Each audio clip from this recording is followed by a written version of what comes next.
La Côte d'Ivoire désormais éligible au Millennium Challenge Corporation, véritable avancée avec un gain estimé à plus de 300 milliards de francs CFA pour le financement d'infrastructures et autres projets de développement.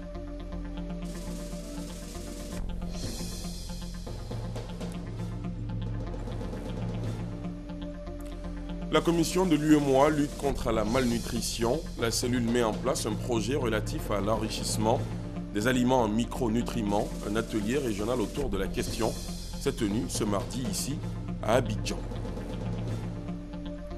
L'actualité, c'est aussi la réunion extraordinaire du bureau politique du Rassemblement des Républicains hier au siège du parti. Rencontre consacrée essentiellement à l'examen de la situation sociopolitique 2 semaines après la présidentielle. Et puis à l'étranger, suite à la mise en cause de la Russie dans l'affaire de dopage, l'Agence mondiale antidopage recommande la suspension de la Fédération russe d'athlétisme et la fin de l'accréditation pour le laboratoire antidopage de Moscou, entraînant celle de l'Agence russe antidopage. Voilà pour le sommaire. Bonsoir à tous. Bienvenue dans la grande édition. La Côte d'Ivoire est désormais éligible au Millennium Challenge Corporation. C'est une avancée importante avec un gain estimé à plus de 300 milliards de francs CFA qui devrait servir au financement d'infrastructures et autres projets de développement. Cette éligibilité consacre également la reconnaissance internationale de la qualité de l'état de droit, des finances publiques et de l'environnement politique dans le pays. L'éclairage de Noël Niagno. État de droit, efficacité gouvernementale, efficacité politique. Voilà les 3 indicateurs qui ont rendu éligible la Côte d'Ivoire au Millennium Challenge Corporation MCC. Cela depuis ce vendredi 7 novembre 2015. Que gagne la Côte d'Ivoire avec cette performance? Premier gain, la reconnaissance internationale sur la qualité de l'état de droit, de l'efficacité gouvernementale, enfin de la qualité de la politique en Côte d'Ivoire. Un gain qui n'a pas de prix. L'autre gain est non des moindres, le financement sous forme de dons, de projets d'infrastructure, de développement humain, de gouvernance, de renforcement des capacités et d'accès au marché. Valeur de ces financements, environ 300 milliards de francs CFA. Pour mémoire, le Millennium Challenge Corporation, MCC, est un programme financé par le Congrès américain depuis 2004. Son objectif, promouvoir une croissance économique inclusive et durable et contribuer à la réduction de la pauvreté dans les pays bénéficiaires. Un séminaire sur la réforme du secteur du transport routier s'est ouvert ce matin ici à Abidjan. La rencontre est initiée par le haut patronat des entreprises de transport routier. Elle consiste à définir les enjeux de la politique de la professionnalisation du secteur et de l'amélioration de la compétitivité des entreprises du transport routier. Le point avec Justine Saïdjike. C'est un secret de polichinelle. Le secteur du transport routier en Côte d'Ivoire est miné par de nombreux maux, notamment le désordre criant et le parc automobile vieillissant. Pour y remédier, une réforme du secteur entamée par le gouvernement ivoirien depuis quelques mois est en train de porter fruit. C'est dans cette dynamique que 55 délégués du Haut Conseil du patronat des entreprises de transport routier de Côte d'Ivoire, venus des 4 coins du pays, sont appelés à mener une réflexion sur la professionnalisation du métier du transport, la sécurité routière et l'environnement, la compétitivité des entreprises de transport et l'organisation professionnelle du Haut Conseil. Une partie du désordre est réglée. Mais au plan donc de la compétitivité des services de transport, c'est là aujourd'hui que se trouve la bataille que nous sommes en train de mener. Et cette bataille, elle se mène lorsqu'on aura maîtrisé, comme je vous l'ai dit, la question de la concurrence déloyale, la question de la fiscalité, la question du coût d'exploitation, la question de la fluidité routière et bien entendu la question de la formation. Alors tout cela est déjà pris en compte par ce que nous appelons le plan d'action du ministère et ensemble nous sommes en train de faire donc un déroulé qui nous permettra d'atteindre les résultats que nous attendons. Le Haut Conseil du patronat des entreprises de transport routier de Côte d'Ivoire est aidé dans sa tâche par des partenaires au développement, à savoir la Banque mondiale et l'Union européenne à travers un appui financier et une assistance technique. Ce séminaire de 4 jours va accoucher d'une feuille de route définie avec l'aide des experts du transport routier qui sera la boussole du secteur dans les 5 années à venir pour une meilleure compétitivité et viabilité du transport routier en Côte d'Ivoire. L'autoroute Abidjan-Grand Bassam a été ouverte à la circulation aux usagers donc il y a maintenant 3 mois. Depuis cette ouverture, cette infrastructure reste encore peu fréquentée par les usagers. Nombreux parmi eux sont attachés à l'ancienne route. Pour en savoir plus, l'une de nos équipes conduite par Doigt des Lasers était au contact des usagers ce matin. Voici le constat. Autoroute Abidjan-Grand Bassam. Cette infrastructure ouverte à la circulation depuis septembre dernier fait encore peau neuve. Certains transporteurs comme Jean-Louis Zambi sont encore adeptes de l'ancienne route malgré les commodités que présente cet ouvrage. Bon, ça dépend des passagers. S'il y a par exemple les passagers de Bassam, on prend l'autoroute. S'il y a les passagers de Bassam, on oublie de prendre l'ancienne route. Si dans les clients qui n'arrivent pas forcément dans le milieu de Bassam, les gars descendent souvent au bord. On ne peut pas rentrer puis faire encore le tour comme ça, revenir comme ça, puis reprendre. Et ça fait que ça nous retard un peu. Pour d'autres usagers, le choix de l'ancienne route reliant Abidjan à Grand Bassam n'est pas fortuit. J'ai l'habitude de pratiquer les 2 voies. Mais la remarque que j'ai faite, j'ai l'impression qu'ici c'est un peu plus court par rapport à l'autoroute. Plus ici, il y a des habitations qui sont en bordure. En cas de quelque chose, on peut tout de suite faire recours aux gens qui habitent dans ces petits villages-là. L'autre là, c'est tellement dégagé, il n'y a pratiquement pas d'habitation à côté. Donc quand vous êtes en panne là-bas, vous vous retrouvez seul. Il faut appeler et qu'on vienne vous secourir. Mariam Kone, commerçante de produits vivriers, se réjouit de l'intensité du trafic sur l'ancienne route Abidjan-Grand Bassam. Son commerce marche toujours bien. Il va arracher un piment et un gommou. Quand les voitures partent ici, ça m'arrange. Il ne s'arrête pas acheter le gommou ou les piments. Par jour, peut-être peut gagner 15 000, 10 000. Si l'autoroute Abidjan-Grand Bassam ne connaît pas encore une affluence considérable en matière du trafic routier, elle demeure néanmoins pour certains usagers plus fluide et sécurisée. C'est plus rapide et c'est fiable. Au lieu d'aller tourner à Bassam, on préfère prendre la ligne tout droit, contourner Bassam pour être plus rapide. Même s'il n'y a pas d'obstacle, on va rapidement. Le développement d'un pays passant par le développement de ses infrastructures, je pense que l'autoroute serait beaucoup plus sécurisée. Parce que nous avons remarqué que là-bas, il suffirait d'une petite inattention des conducteurs et tout de suite, ils se retrouvent dans le décor. Nous pensons que question sécurité, c'est beaucoup plus indiqué de prendre l'autoroute. L'autoroute Abidjan-Grand Bassam a coûté plus de 64 milliards de francs CFA à l'État de Côte d'Ivoire. Bien couverte à la circulation, cette infrastructure routière attend son inauguration officielle dans les mois à venir. Autre sujet, à l'état-major général des forces républicaines de Côte d'Ivoire, un expert indépendant de l'ONU en charge des droits de l'homme a été reçu par le chef d'état-major général adjoint des FRC chargé des opérations. Les échanges ont porté sur l'évaluation de la mise en œuvre des recommandations sur le respect des droits de l'homme dans l'armée. Abou Sanogo. Dès l'entame de cette séance de travail, l'expert indépendant Mohamed Hayat a fait remarquer les progrès importants réalisés par les forces républicaines de Côte d'Ivoire au cours de ces derniers mois et le leadership du général de corps d'armée Soumaïla Bakayoko, chef d'état-major général des forces républicaines de Côte d'Ivoire, dans l'application des recommandations sur le respect des droits de l'homme. De façon générale, il a également fait remarquer que des défis demeurent et que l'ONU reste attachée au respect des droits de l'homme en Côte d'Ivoire. Hayat a également exhorté les forces républicaines de Côte d'Ivoire à ne ménager aucun effort dans la valorisation des droits de l'homme et dans la pérennisation des acquis. Le chef d'état-major général adjoint des forces républicaines de Côte d'Ivoire chargé des opérations, le général Sékou Touré, a tenu à rassurer son hôte de l'engagement de l'armée ivoirienne à respecter les droits de l'homme. Depuis le dernier rapport des experts indépendants sur la question des droits de l'homme, les forces républicaines de Côte d'Ivoire ont entamé plusieurs séries de formations, de campagnes de sensibilisation et d'ateliers d'intégration sur les droits de l'homme au profit des militaires, gendarmes et policiers. Le commissariat du 37e arrondissement d'Abobo-Doumé a été inauguré cet après-midi. Abobo-Doumé, c'est dans la commune d'Atekoubé. Cette mise en service de ce service de police vise à rassurer davantage la population. Elle a eu lieu sous la conduite du ministre d'État, ministre de l'Intérieur et de la Sécurité, Ahmed Bakayoko. Compte rendu. Saccagés, pillés, et dégarni pendant la crise post-électorale de 2011, le commissariat du 37e arrondissement d'Abobo-Doumé dans la commune d'Atekoubé fait peau neuve.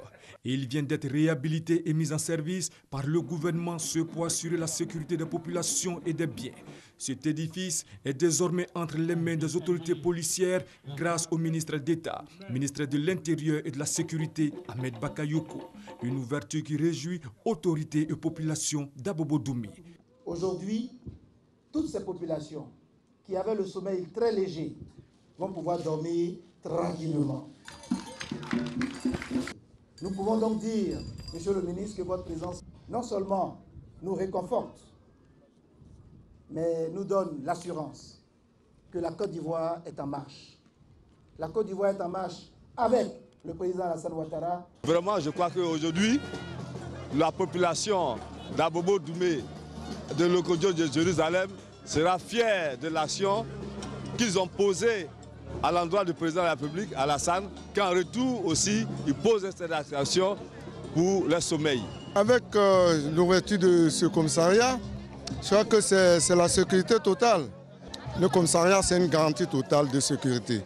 Le ministre d'État, ministre de l'Intérieur et de la Sécurité, Ahmed Bakayoko, invite les fonctionnaires de police du 37e arrondissement d'Abobo-Doumé à travailler au bénéfice des populations. Ce que nous avons entamé est un début. Tout cela va davantage se renforcer. Je demande au chef de service du 37e arrondissement d'Abobo-Doumé de travailler au bénéfice des populations, d'aider les populations, de respecter notre charte d'éthique et notre code de déontologie. Donc je vous demande de prendre soin de ce matériel et de protéger les populations, de les respecter. Après la coupure du ruban et la visite des locaux, un véhicule, du matériel de sécurité, du matériel informatique et des téléphones ont été offerts au commissariat du 37e arrondissement d'Abobo-Doumé par le ministre d'État, ministre de l'Intérieur et de la Sécurité, Ahmed Bakayoko. Je vous le disais en titre, à la commission de l'UEMOA lutte contre la malnutrition, la cellule met en place un projet relatif à l'enrichissement des aliments en micronutriments. Un atelier régional autour de la question s'est tenu ce mardi ici, à Abidjan, à Mississoko. 33% de la population de l'UEMOA, l'Union économique et monétaire ouest africaine, ont des troubles dus aux carences en iode. Selon l'OMS, plus d'1 million d'enfants naissent sans protection contre ces troubles. Face à cette urgence, la commission de l'UEMOA s'active. En 2012, mise en place du projet relatif à l'enrichissement des aliments en iode dans l'espace UEMOA.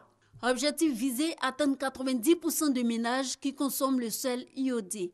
Une rencontre donc pour accélérer l'atteinte des objectifs visant l'iodation universelle du sel. Les troubles dus aux carences en iode peuvent entraîner le goitre, des avortements spontanés. Chez l'enfant, on peut noter un faible poids à la naissance et une baisse du quotient intellectuel. La commission de l'UEMOA a pris l'initiative de collaborer non seulement avec l'administration publique, avec le secteur privé, les consommateurs et les partenaires au développement pour essayer de renverser la tendance. L'iode est indispensable à la croissance de l'enfant, au développement des muscles et au bon fonctionnement du système nerveux. Pour mieux protéger la population, le ministère de la Santé prend des mesures. Le plus grand défi réside dans les efforts supplémentaires. Contrôle du sel, depuis son entrée sur le territoire ivoirien, par voie terrestre ou portuaire. Contrôle au niveau des grossistes, des détaillants sur les marchés. Contrôle au niveau des ménages. À toutes les étapes de sa commercialisation sur le territoire ivoirien, afin de s'assurer d'une consommation de sel adéquatement iodé par la population. 70% des ménages dans l'espace UEMOA consomment du sel iodé. La Côte d'Ivoire est à 89%. Les objectifs du millénaire pour le développement prévoient 95% de la consommation du sel iodé. 15 jours après la présidentielle, le bureau politique du Rassemblement des Républicains s'est réuni au siège du parti. Rencontre extraordinaire consacrée essentiellement à l'examen de la situation socio-politique marquée par l'aube du deuxième quinquennat du président Ouattara. Les précisions de Sidonie Davila.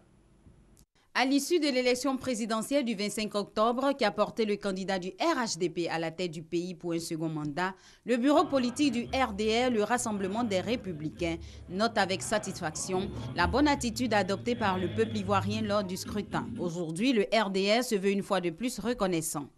Le bureau politique a félicité les militants et sympathisants du RDR et du RHDP, ainsi que les mouvements et associations de soutien et l'ensemble des Ivoiriens qui, dans un élan patriotique, se sont mobilisés massivement pour choisir le candidat unique du RHDP. Pour les membres du RDR, c'est le moment de saluer la dynamique des relations entre les partis membres de l'alliance du RHDP. Ce bureau politique avait pour objet de rendre un hommage, dresser des félicitations au président de la République. Cette réunion était capitale parce qu'il fallait prendre date que dans la vie d'une nation, des élections peuvent être paisibles, démocratiques, et le vainqueur peut aussi tendre la main au vaincu. Avec la réélection du président Alassane Ouattara, c'est une nouvelle page qui s'ouvre pour la Côte d'Ivoire. Les militants du RDR, dans la même dynamique avec les partis membres du RHDP, ont affirmé leur engagement à demeurer aux côtés du président Alassane Ouattara pour mener ensemble les batailles futures.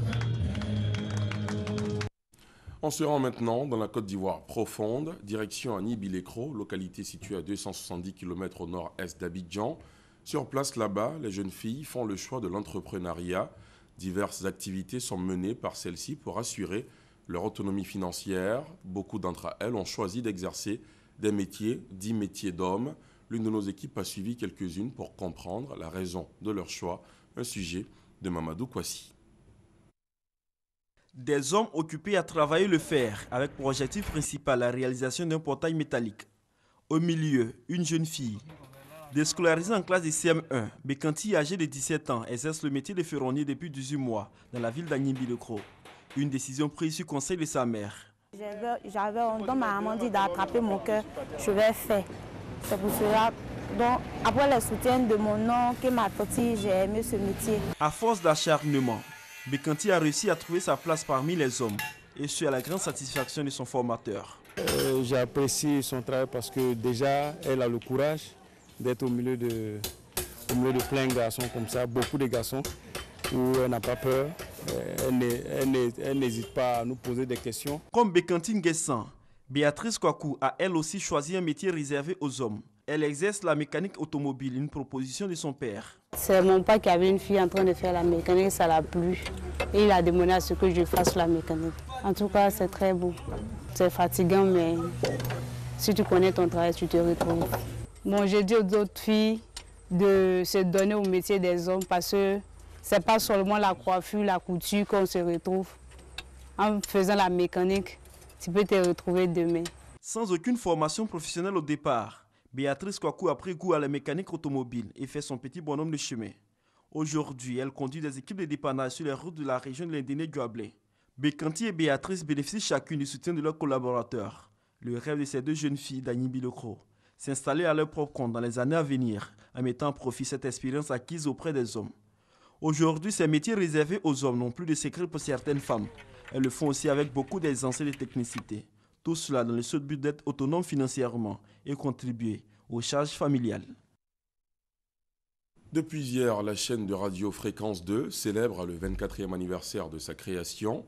Cette célébration se poursuit jusqu'à demain sur fond d'émissions publiques, de prestations d'artistes, de rencontres entre auditeurs, stars et animateurs.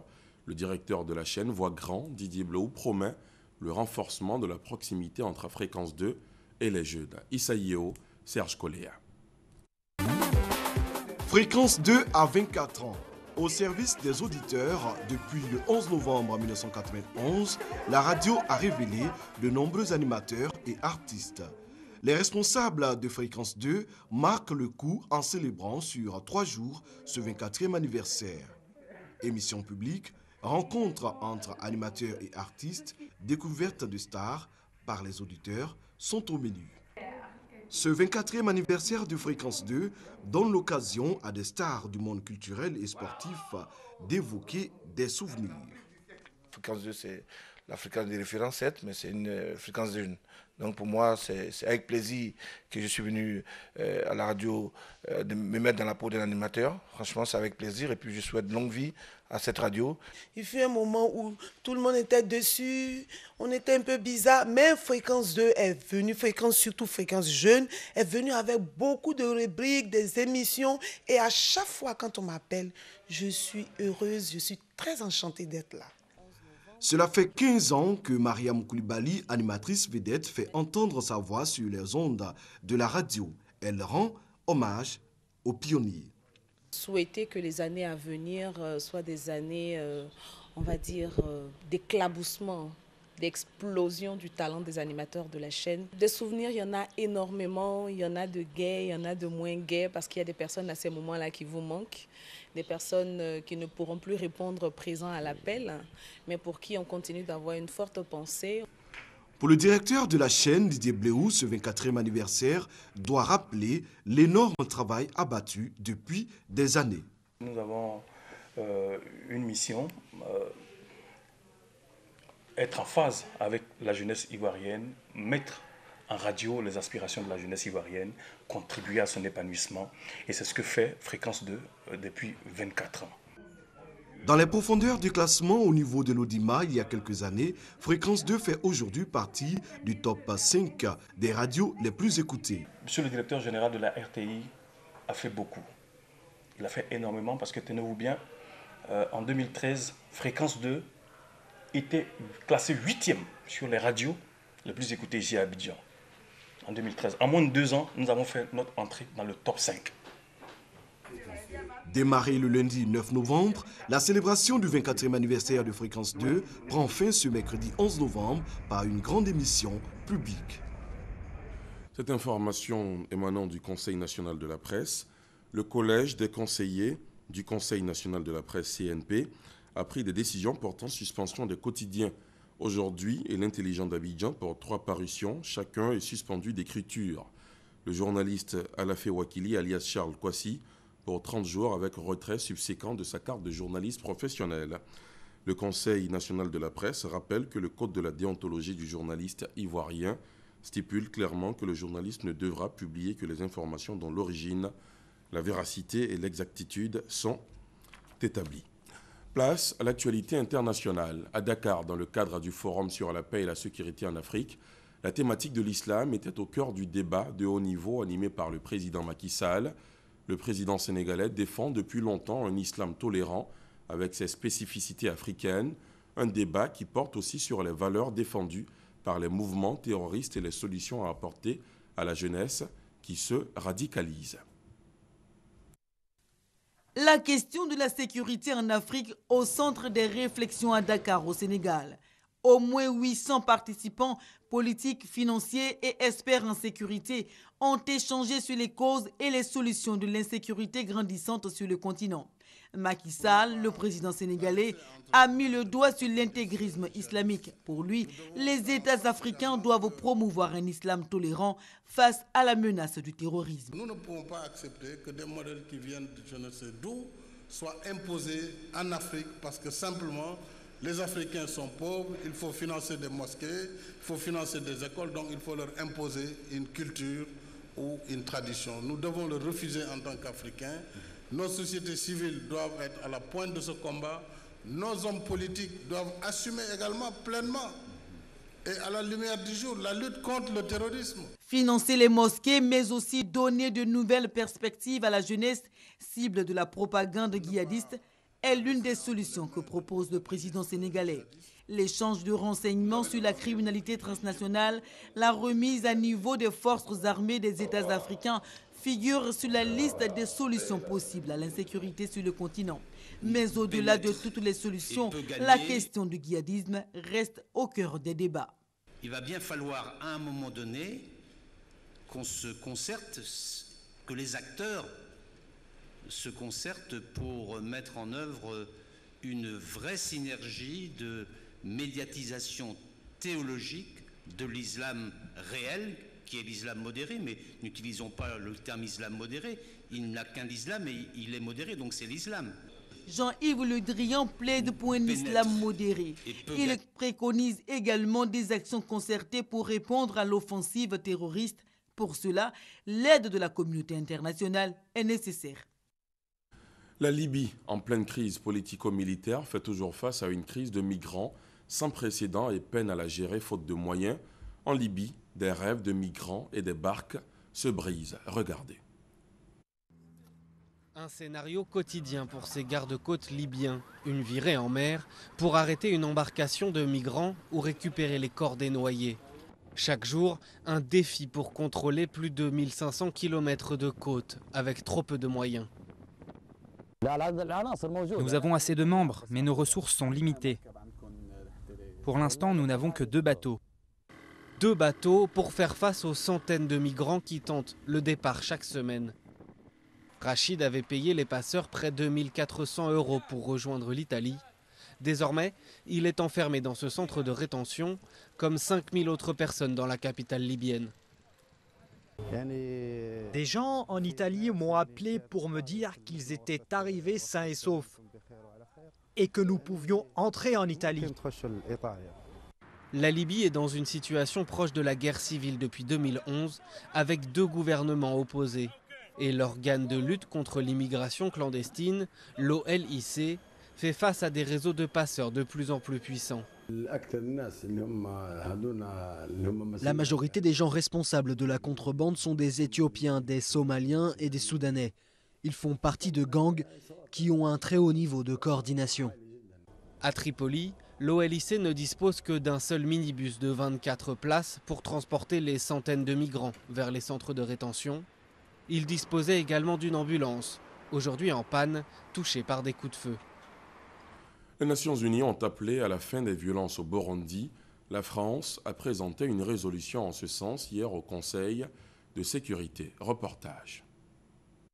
La communauté internationale craint une guerre ethnique au Burundi.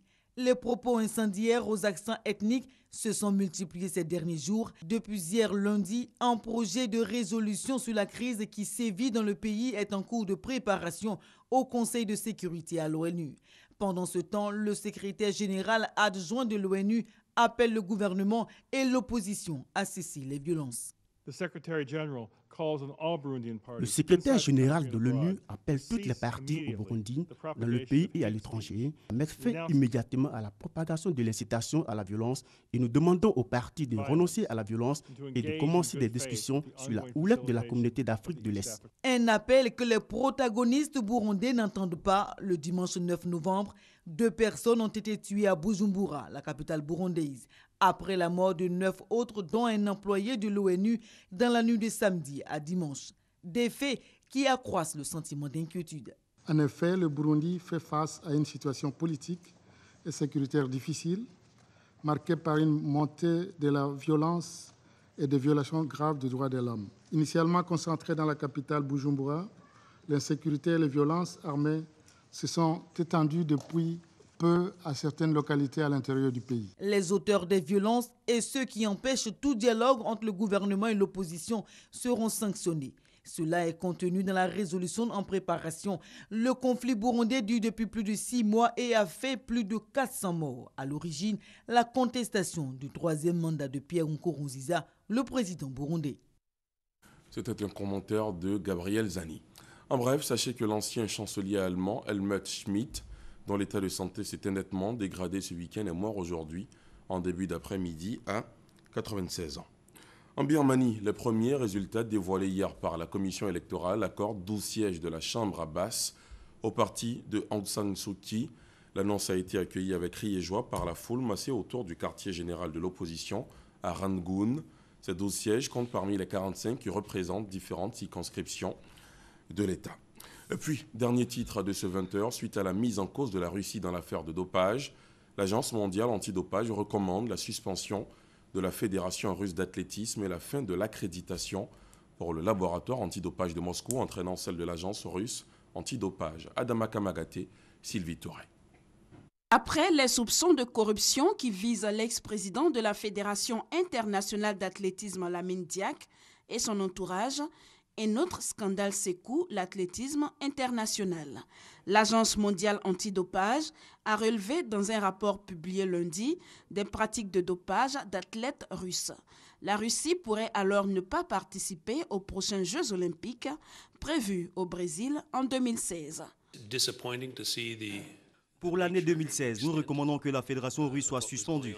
En fait, nous espérons qu'ils le proposent eux-mêmes afin qu'ils puissent entreprendre des mesures correctives pour assurer que les athlètes puissent participer dans un nouveau cadre. Sinon, les choses se dérouleront et le résultat sera peut-être qu'il n'y aura pas d'athlètes russes à Rio. J'espère qu'ils reconnaîtront qu'il est temps de mettre des changements en place. La réaction russe ne s'est pas fait attendre. Le ministre des Sports est monté au créneau. Il pointe du doigt une pratique pas seulement russe, mais mondiale. Nous avons organisé des Jeux olympiques brillants. Nous avons obtenu pas 5, mais même 6 points pour le travail du laboratoire. Nous avons organisé la Coupe du monde des sports nautiques à Kazan, qui a également été très appréciée. J'ignore ce qui s'est passé pendant ces 6 mois. Le dopage n'est pas le problème de la Russie. Il ne faut pas mettre l'accent sur la Russie. C'est un problème mondial. Nous savons que les pays du monde entier combattent ce problème et nous faisons pareil. L'agence russe antidopage, elle dénonce des accusations infondées. En réponse, le laboratoire de Moscou a été suspendu par l'agence mondiale antidopage, qui appelle également à la suspension à vie de 5 athlètes russes, dont la championne olympique en titre du 800 mètres, Marisa Safinova. Voilà qui met fin à cette demi-heure d'information. Merci de l'avoir suivi. L'information continue évidemment sur RTI Mobile.